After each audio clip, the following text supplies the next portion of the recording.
अस्सलामुअलैकुम जी, कैसे हैं आप सब लोग। अल्हम्दुलिल्लाह मैं बिल्कुल ठीक हूँ और अल्लाह से यही उम्मीद है कि आप सब भी बिल्कुल ठीक हों, खैर आफ़ियत से हों। तो जी, आज के ब्लॉग में मैं ना आप लोगों के साथ अपना गोभी की रेसिपी भी शेयर करूँगी और मज़े मज़े की कुछ बातें भी करूँगी, और गोभी बनाने के बाद आखिर में मेरे साथ क्या फंड हुआ मैं आप लोगों के साथ वो भी शेयर करूँगी। और ना गोभी मैं आप लोगों को इसलिए दिखा रही हूँ, गोभी तो आप लोगों ने देखी भी होगी, लेकिन आज की गोभी इतनी माशाल्लाह ताज़ी आई थी, इतनी खूबसूरत, इतनी हसीन कि ना मेरा बस नहीं चल रहा था कि मैं इसको ऐसे ही खा जाऊँ।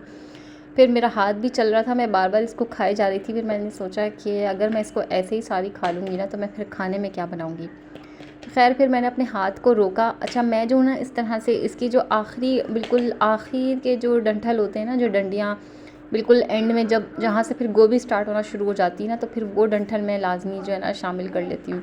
इससे ये कि गोभी की बादी भी मर जाती है और ना गोभी गैस नहीं करती, मकसद इतनी ज़्यादा गैस नहीं करती। खैर बस अब सबसे पहले मैंने गोभी का काट के धो के रख लिया था, और ना हस्बैंड ना इसके साथ मूली भी लाजमी लाते हैं, पता नहीं उनको कुछ उनके साथ शायद उनको ये लगता है कि ना गोभी के साथ जो है ना मूली मज़े की लगती है। खैर मैं मुझे तो नहीं लगती इस तरह से गोभी के साथ मूली मज़े की, लेकिन ये कि फिर मैं कुछ उसको इस तरह से करके बनाती हूँ कि वो मज़े का ही बन जाता है। आप लोगों ने लाजमी मेरी रेसिपी जो है ना ट्राई करनी है। इस रेसिपी से जो है ना इतनी मज़े की गोभी बनती है, इतनी ज़्यादा मज़े की कि अगर जो नहीं भी खाता ना वो भी खाना शुरू कर देगा। और यहाँ पे जो है ना मैं मूली को भी सही से साफ़ कर लूँगी। मूली थोड़ी सी ख़राब आई थी, हालांकि ये बिल्कुल ताज़ी सब्ज़ी आई थी, आज की सब्ज़ी थी, लेकिन मूली जो है ना उसमें थोड़ी सी ख़राब निकली थी। खैर मूली को जो है ना मैं इस तरह से बड़ा बड़ा काट लूँगी, और फिर मूली का और जो गोभी के जो डंठल वगैरह होते हैं ना उनका मैं सबसे पहले मैं उनका भुर्ता बना लूँगी प्याज के मसाले के साथ। अच्छा, प्याज के मसाले में प्याज को जो है ना तेल में डाल के आप लोगों ने बस उसका इंतज़ार नहीं करना। कुछ लोग होते हैं ना इस तरह के कि पहले सारी सब्ज़ी को काट के बना के रख लेते हैं, फिर खाना बनाना स्टार्ट करते हैं ना। मेरी इस तरह की आदत नहीं है। मैं क्या करती हूँ, मैं सबसे पहले जो है ना मैं मेन सब्ज़ी भी पहले नहीं काटती है, तो मैंने आज आप लोगों को दिखाने के लिए जो है ना पहले से गोभी काट ली, वरना मैं गोभी भी जो है ना वो मैं दरमियान में, मकसद जो मेन सब्ज़ी होती है ना उसको भी मैं दरमियान में ही शुरू करती हूँ काटना। तो सबसे पहले जो है ना मैं प्याज काट के उसको तेल में डाल देती हूँ। जितनी देर में मेरी प्याज लाल होती है ना उतनी देर में मेरी सारी सब्ज़ी जो है ना वो बन के तैयार हो जाती है। अच्छा, गोभी में जो है ना मैं लाजमी प्याज के साथ ना थोड़े से मेथड़े, आप हम तो मेथड़े कहते हैं लेकिन कुछ लोग इसको मेथी दाना भी कहते हैं, तो वो आप लोग शामिल कर लें। छोटी सी, मकसद बारीक सी चुटकी मेथी दाने की शामिल कर लें। तो उससे ये होता है कि गोभी जो नुकसान पहुंचाना होता है ना गोभी ने, वो उसका जो असर है ना वो ख़त्म हो जाता है। मेथी दाने से इतने फ़ायदे हैं मेथी दाने के कि आपका वज़न भी कम करेगा। मेथी दाने जो है वो नज़ले के लिए भी बहुत अच्छा है, और मेथी दाना जो है वो बाल गिरने के लिए भी बहुत अच्छा है।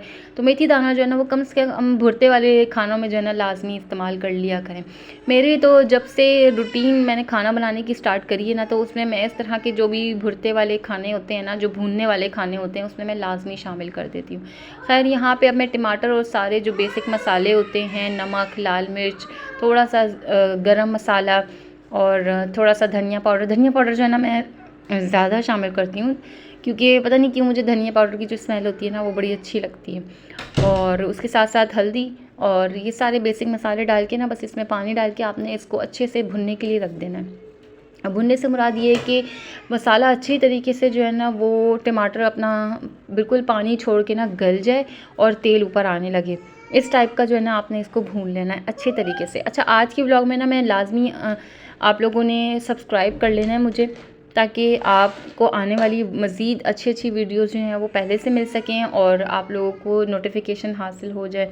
इस व्लॉग में मैं आप लोगों के साथ जो है ना अपनी रोटी मेकिंग भी शेयर करूँगी कि मैं रोटी किस तरह से बनाती हूँ, क्योंकि माशाल्लाह माशाल्लाह मेरी रोटी जो है वो बहुत अच्छी और फूली भी बनती है। कुछ लोगों को ना फुल के बनाने नहीं आते, तो वो मैं आप लोगों को सिखाऊंगी। तो वीडियो को जो है ना आखिर तक वॉच करना है आप लोगों ने, बिल्कुल भी स्किप नहीं करना। अच्छा, इस पॉइंट पे जो है ना मैंने वो सारे डंठल, गोभी के फूल हटा के ना सारे डंठल और जो मैंने वो काटी थी मूली वगैरह वो मैं शामिल कर दूंगी, ताकि वो अच्छे से गल जाए, क्योंकि मूली गलने में ना थोड़ा सा टाइम लेती है।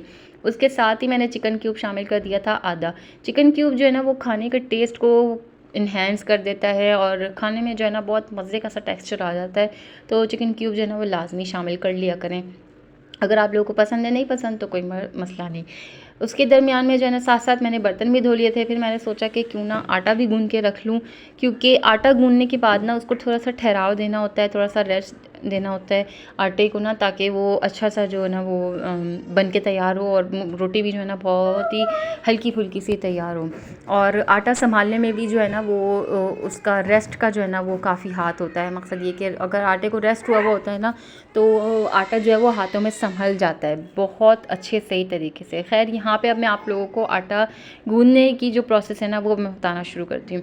अच्छा, कुछ लोग होते हैं वो ना एक साथ साथ पानी जो है ना वो सारा जितना कप उनका हिसाब, वो भी उनका हिसाब भी सही होता है क्योंकि वो अपने तरीके से बना रहे होते हैं। मैं किसी के तरीके को जज नहीं कर रही, मैं आपको अपने तरीका शो कर रही हूँ, लेकिन थोड़ा सा डिफ्रेंशिएट करके। तो कुछ लोग जो है ना वो पानी को एक साथ साथ डाल के आटे के मुताबिक जो है ना वो एक साथ साथ डाल के उसको गूँधते रहते हैं। तो उनको ना, जैसे कुछ लोगों को ना ढए हुए आटा, जो बहता हुआ आटा होता है ना, उसकी रोटी बनाना उन लोगों के लिए आसान होता है। तो मेरे लिए वो बिल्कुल भी आसान नहीं होता। तो मैं क्या करती हूँ, मैं थोड़ा थोड़ा पानी, बिल्कुल थोड़ा थोड़ा पानी, बूंद बूंद पानी शामिल करके ना उसको ऐसे डो की तरीके से, जैसे आप डो को मसलने वाला नहीं बनाते, इसी तरीके से मैं आटे को जो है ना वो मसलने वाला थोड़े थोड़े पानी में जो मसल मसल के मैं उसको तैयार करती हूँ। फिर जब एक जगह आटा यकजान हो जाए ना, आप मुक्की बना के देखें कि ना मुक्की बन रही है, तो बस फिर इसमें इस पॉइंट पे ना आपने इसको अच्छी तरीके से मुक्कियाँ लगानी है और इस तरह से ना आपका बर्तन भी ज़्यादातर गंदा नहीं होगा, बिल्कुल साफ़ सुथरा सा रहेगा। अब यहाँ पे इस पॉइंट पे अलग जिस बर्तन में आपने निकाल के उसको फ्रिज में रखना है ना, तो उस बर्तन में आप डाल के इसको हल्के से पानी के साथ जो है ना इसको थोड़ा थोड़ा थोड़ा थोड़ा गूँध दें और बस फिर उसको जो है वो आपने फ्रिज में रख देना है ढक के ज़रूर रखिएगा। या फिर मैं क्या करती हूँ कि अगर मेरा ढकना पूरा नहीं आ रहा होता ना डब्बे का, तो मैं उसके ऊपर गीला करके शॉकर चढ़ा देती हूँ, वो भी बहुत कन्वीनियंट रहता है, बिल्कुल भी आपका आटा नहीं सूखेगा। तो मैंने अब आटे को जो है ना फ्रिज में रख दिया था। यहाँ पे जो है ना वो धुएँ की वजह से मेरी फ्लैश लाइट जो है वो बंद हो गई थी। अच्छा जी, गिफ्ट्स ना मुझे माशाल्लाह अभी तक वसूल हो रहे हैं, तो मैंने सोचा कि मैं क्यों ना आप लोगों के साथ भी शेयर कर दूँ अभी तक क्या वसूल हो रहे हैं। लेकिन ये कि बस आज ही मुझे जो है ना गिफ्ट हासिल हुआ, तो मैंने सोचा कि मैं आप लोगों के साथ भी शेयर करती हूँ। ये हस्बैंड के कोई कुलीग हैं जो उनके साथ काम करते हैं, तो उनकी मदर ने जो है वो हमारे लिए हज का ये गिफ्ट भिजवाया है। उन्होंने इतना प्यारा सा ये बॉल भेजा है माशाल्लाह, इतना खूबसूरत, मुझे इतना हसीन लगा माशाल्लाह माशाल्लाह। मैं इसको ज़रूर कहीं ना कहीं अल्लाह चाहे तो इस्तेमाल करूँगी। और ना बर्तन बस जमा होते रहते हैं, कहीं सोचना ही नहीं आता, मकसद ये कि किस जगह इस्तेमाल किया जाए ना, समझ ही कुछ नहीं आता। मेरे घर में इतनी ज़्यादा दावतों का भी कोई ऐसा सिलसिला नहीं है। खैर अल्लाह ने चाहा तो इंशाल्लाह आगे जाके जब होगा खैर से तो चीज़ें भी इस्तेमाल हो जाएंगी। बच्चे माशाल्लाह इस कदर तंग करते हैं ना कि दरमियान में भी जब मैं वॉइस ओवर करने बैठूँ ना, तो मुझे काफ़ी दफ़ा जो है वो रुकना पड़ता है, सिर्फ उनके रोने की और शोर मचाने की आवाज़ों की वजह से, ताकि जो है ना आप लोग डिस्टर्ब ना हो और वॉइस ओवर की जो क्वालिटी है ना वो थोड़ी सी सही रह जाए। वरना मेरे बच्चे जो है ना माशाल्लाह बहुत शोर करते हैं, उसके लिए माज़रत आप लोगों से। बच्चे हैं, इंसान कहाँ तक ही रोक सकता है ना, तो इसके लिए मैं पहले से ही माफ़ी चाहती हूँ आप लोगों से। खैर यहाँ पे जो है ना हस्बैंड को उनके चाचा ने जो है ना वो गिफ्ट पे दिए थे, और गिफ्ट में जो है ना उनका जोड़ा और मेरा जोड़ा शामिल था। माशाल्लाह बहुत ही खूबसूरत, बहुत ही हसीन कलर लगा मुझे ये वाला, और हस्बैंड का भी मुझे बहुत प्यारा लगा। मुझे ना इस तरह के अपने लिए ना डार्क कलर्स मुझे बहुत अच्छे लगते हैं, और दुपट्टा हो साथ में ना लॉन का, एक मकसद मुझे ना लीलन टाइप के दुपट्टे जो होते हैं या जाली वाले ना मुझे बिल्कुल भी पसंद नहीं आते। मुझे ना लॉन का जो 3 पीस प्रिंटेड सूट होता है ना वो मुझे बहुत प्यारा सा लगता है। तो इंशाल्लाह ये सूट जब सिलवाऊंगी तो आप लोगों के साथ लाजमी शेयर करूंगी। उसके लिए भी चैनल को सब्सक्राइब करना पड़ेगा, क्योंकि मैं बहुत जल्दी शेयर करने वाली हूँ सिलने में। देखिए आज इंशाल्लाह आ जाऊँगी, क्योंकि मेरा ये दिल हो रहा था कि एक नया जोड़ा ना मेरे पास ना रेडी होना चाहिए। तो इंशाल्लाह नेक्स्ट ब्लॉग में मैं आप लोगों के साथ इसकी सिलाई भी शेयर करूँगी। तो लाजमी चैनल को सब्सक्राइब कर लीजिएगा, वीडियो को प्लीज़ फुल वॉच किया करें, ताकि आप लोगों को सपोर्ट करने का जो है ना वो तमगा इम्तियाज़ हासिल हो कि आप लोग मुझे सपोर्ट कर रहे हैं। खैर यहाँ पे अब जो है ना मैं बच्चों के लिए थोड़ा से स्नैक्स टाइम में ना मैं मगरिब की नमाज़ पढ़ के मैं कुछ इस तरह का उन लोगों को दे देती हूँ कि थोड़ी सी उनकी क्या कहते हैं भूख की ना थोड़ी सी ढारस हो जाए, वो कुछ खा भी लें और पेट भी ना भरे पूरी तरीके से, तो मैं कुछ इस तरह का ना उन लोगों को दे देती हूँ। तो यहाँ पे मैं आज ना पॉपकॉर्न बना रही थी। अक्सर व बेशतर ना मैं इनको कुछ ना कुछ रूटीन में ना चेंज करके देती रहती हूँ। कभी मैं नगेट्स दे देती हूँ, कभी फ्राइज़, कभी पॉपकॉर्न, कभी पापड़, कभी दाल वाले पापड़, कभी रंग-बिरंगे पापड़, या कुछ भी इस तरीके का ना मैं इन लोगों को बना के दे देती हूँ, ताकि मेरी ये कोशिश होती है कि ना कुछ ना कुछ इनके पेट में जाता रहे। या कभी छोटा-मोटा ऑमलेट बना देती हूँ या पैनकेक बना देती हूँ, कुछ इस तरह का कि इनटेक इनकी ना थोड़ी बहुत ऐसी हो जाए कि इनका पेट भरा रहे। तो यहाँ पे 8 से 10 चमचे जो है ना मेरे बच्चों के लिए, पॉपकॉर्न के लिए बहुत होते हैं, और इनके साथ मैं भी जो है ना वो आराम से खा लेती हूँ पेट भर के। तो यहाँ पे मैं आप लोगों के साथ जो है ना वो पॉपकॉर्न की रेसिपी क्या मैं शेयर कर रही हूँ। रेसिपी तो कुछ भी नहीं होती, रेसिपी ये है, रेसिपी समझ लें या आप इसको ना सीक्रेट समझ लें। कुछ लोग होते हैं कि ना वो तेल में बनाते हैं। अच्छा, मेरी प्रेफरेंस ये होती है कि मैं पॉपकॉर्न जो है ना मैं लाजमी पॉपकॉर्न मैं देसी घी में ही बनाती हूँ। आप भी ट्राई करिएगा, या तो अगर आपके पास देसी घी अवेलेबल नहीं है तो थोड़ा सा तेल लेके थोड़ा सा उसमें बटर डालें, या फिर देसी घी में, प्योर देसी घी में अगर आप पॉपकॉर्न बनाएंगे ना, मज़ा ही आ जाएगा। आप लोगों को दुआएं देंगे आप लोग मुझे। ये पॉपकॉर्न बना के ना मैंने, बच्चे मेरे नेबर में चले गए थे, उनके यहाँ उनको बराबर में खेलने जाने का ना बड़ा मज़ा आता है, तो मैंने ना ये बकेट बना के बच्चों को बराबर में भी दी थी एक दफ़ा। तो बराबर वाले बच्चे इतने माशाल्लाह खुश हुए, इतने खुश हुए कि आंटी ने शायद ना महंगे वाले पॉपकॉर्न बना के दिए हमें, फ्लेवर वाले जो होते हैं। तो मुझे इतनी हंसी आई उनकी बात पे। मैंने कहा नहीं, बिल्कुल मेरे हाथ की देसी घी के बने हुए पॉपकॉर्न है। तो माशाल्लाह वो लोग बहुत ज़्यादा हैरान हुए थे और बहुत मज़े ले लेके खाए। उन्होंने कहा आंटी हमें एक बकेट और बना के दें, यहाँ तो पता ही नहीं चला, हम लोगों ने तो ऐसे चुटबुट एक एक करके खाया, शायद महंगे वाले पापड़ हैं। तो मैंने कहा नहीं, मैं पॉपकॉर्न है। मैंने कहा नहीं, मैं आपको और बना के देती हूँ। मैं तो तैयार करके रख भी दिए थे माशाल्लाह। तो बच्चे जो है ना छोटी छोटी चीज़ों के ऊपर बहुत ज़्यादा खुश हो जाते हैं, तो उनकी छोटी छोटी खुशियों का ख्याल रखना ना माँओं का फ़र्ज़ होता है। डांट डपट तो हम लोग करते ही रहते हैं, और ना सख्तियाँ भी बच्चों पे चलती ही रहती हैं। थोड़ा बहुत ना बच्चों के साथ दोस्ती भी रखनी चाहिए, थोड़ा बहुत उनके साथ खेलना भी चाहिए, थोड़ा बहुत उनके साथ ना भागम दौड़ भी करनी चाहिए, छुपन छुपाई भी खेल लिया करें, कभी भाग दौड़ खेल लिया करें। बच्चों को ना एक जगह बैठना या सिर्फ टीवी देखते रहना या सिर्फ मोबाइल लेके बैठे रहना, वो भी उकता जाते हैं कभी कभार ना। इस तरह का होता है कि बच्चे उकता जाते हैं।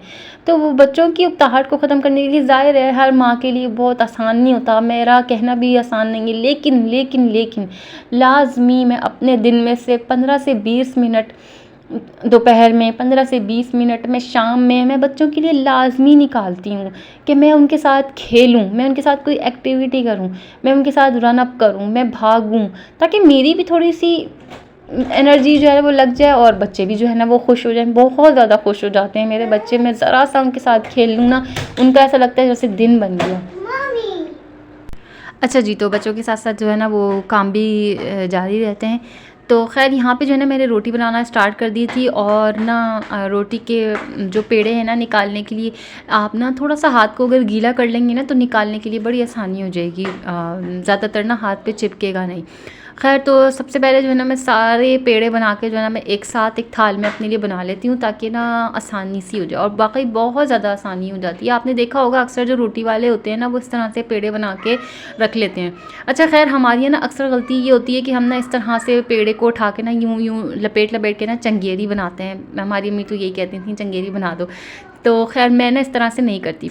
आप लोगों ने अक्सर औकात मैं भी पहले यही करती थी, और इस चीज़ में इतना सारा टाइम वेस्ट होता है, यकीन जाने इतना सारा टाइम वेस्ट होता है कि रोटी बनाना ना और ज़्यादा मुश्किल हो जाती है। पहले चंगेरी बनाते रहो, फिर उसको जो है ना वो बेलो और फिर उठा के डालो।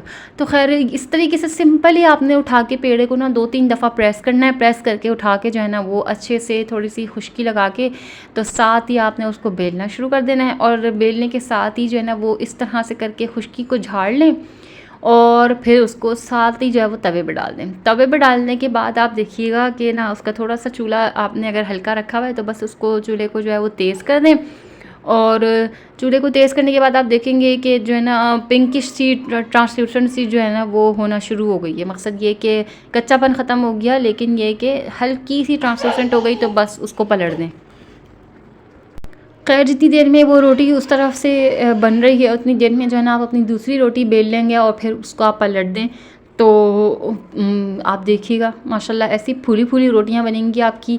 और बेलने में आपने ना ज़्यादातर ध्यान इस चीज़ का रखना है कि आपने जो है ना इसको बीच से बेलना है, किनारों से ज़्यादा ना बेलें, बीच से जो है ना उसको ज़्यादातर आप बेलें तो ये आपका ना कचौरी की तरह से आपका देखिएगा रोटी का जो हिसाब है ना बिल्कुल फूला फूला सा और हल्के फुल्के से ना फुल के तैयार होंगे आपके।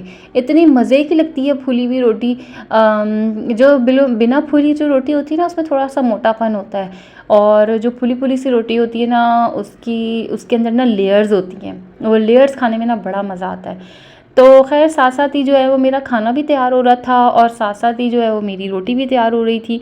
जब से मुझे इस तरीके से रोटी बनानी आई है ना आप लोग यकीन जाने, एक तो ये कि मेरी ज़िंदगी आसान हो गई है, दूसरा ये कि रोटी बनाने में ना अब मज़ा आने लगा है। यकीन जाने किसी काम में अगर आपको मज़ा आना शुरू हो जाए ना तो उस काम को करने में ना आप इंजॉय करना शुरू कर देते हैं। मैं जो ना रोटी बनाना अपना इंजॉय करती हूँ। अच्छा, इंजॉयमेंट के साथ साथ ना ये आपका मनी सेविंग भी बनेगा रोटी घर पे बनाना। कैसे, वो मैं आपको बताती हूँ। देखिए आप लोगों ने एक एस्टिमेट लगा लेना है कि बाहर से अगर आपके हस्बैंड जो हैं वो रोटी लेके आते हैं ना तो आपने एस्टिमेट लगाना है आपके घर में रोज़ की कितनी रोटी आती है। मेरे घर में रोज़ की जो है ना वो 8-10 इस तरीके से रोटी, बाज़ार से आए तो 8 रोटी आती है, घर में मैं बनाऊँ ना तो मैं 10 या 11 बच्चों के लिए मैं इस तरह से हिसाब लगा के तो मैं रोटी बना लेती हूँ। अच्छा, बाज़ार से अक्सर कभी आती है तो आती है 3 या 4 चपाती। तो मेरा एस्टिमेट ये होता है कि 3-4 चपाती में हस्बैंड के जितने पैसे खर्च होते हैं ना उतने पैसों का हिसाब जो है ना मैं उसको अपना 10 रोटी से मल्टीपल करके तो मैं हस्बैंड से कहती हूँ कि मुझे ये हिसाब मेरे घर के लिए चाहिए, मकसद मुझे ये मेरे लिए चाहिए, मैं रोटी बना रही हूँ तो ये मेरा रोज़ का हिसाब होगा तो आप मुझे ये देंगे। तो रोज़ के मैं कभी 100, कभी 150, कभी 200 इस तरह से जो है ना मैं हस्बैंड से लेती हूँ लाजमी। जिस दिन रोटी ना बने उस दिन जो है वो मैं स्किप भी कर देती हूँ, तो कोई इसमें ऐसे मसले की बात नहीं है। इस तरह से क्या होगा, आपके पास ना अपने लिए कुछ जमा हो जाएगा और आप ना उसका कुछ अच्छा सा ले सकेंगी। मैं जो दराज से शॉपिंग करती हूँ ना मैं इसी तरह से करती हूँ। मैं अपने थोड़े थोड़े पैसे जो है ना वो हस्बैंड से ले लेके थोड़ा सा इस तरह से ये काम कर लिया, आज मुझे ये पैसे चाहिए। और ना मैंने हेल्पर भी कोई नहीं लगाई हुई, मैं हेल्पर सिर्फ अपनी प्रेगनेंसी के टाइमिंग्स में लगाती हूँ। खैर भंड हुआ मेरे साथ ये कि आखिरी रोटी में चली गई गैस। मुझे नहीं पता था कि आज जो है ना वो 9:30 बजे ही गैस चली जाएगी और खाना भी मेरा कच्चा रह गया और आखिरी रोटी भी रह गई। तो एंड हमारा ये हुआ कि हस्बैंड साहब जो हैं वो आते हुए बिरयानी लेके आए। यही होता है ना आपके साथ कि आप किसी चीज़ को इतना प्रॉपर तरीके से तैयार कर रहे हो और आखिर में जो है ना आपके साथ भंड हो जाए। 11 बजे गैस जाती है हमारी, आज जो है वो 9:30 बजे गैस चली गई तो गोभी भी कच्ची रह गई और एक रोटी भी जो है वो मेरी कच्ची ही रह गई। तो कल था जी मेरा बर्थडे और मुझे तो इस तरह का कोई भी शौक़ नहीं है अब बर्थडेज़ मनाने का, लेकिन हस्बैंड हैं वो अक्सर जो है ना वो इस तरह से केक्स वगैरह ले आते हैं, तो वो केक ले आए थे मेरे लिए। तो बस जी बिरयानी वगैरह खा के थोड़ा सा केक हम लोगों ने ऐसे ही खा लिया था। व्लॉग भी यहीं पे एंड कर दूँगी और पसंद आ जाए तो लाजमी शेयर एंड सब्सक्राइब कर दीजिएगा। दुआओं में याद रखिएगा। अल्लाह हाफ़िज़, फ़ी अमानिल्लाह।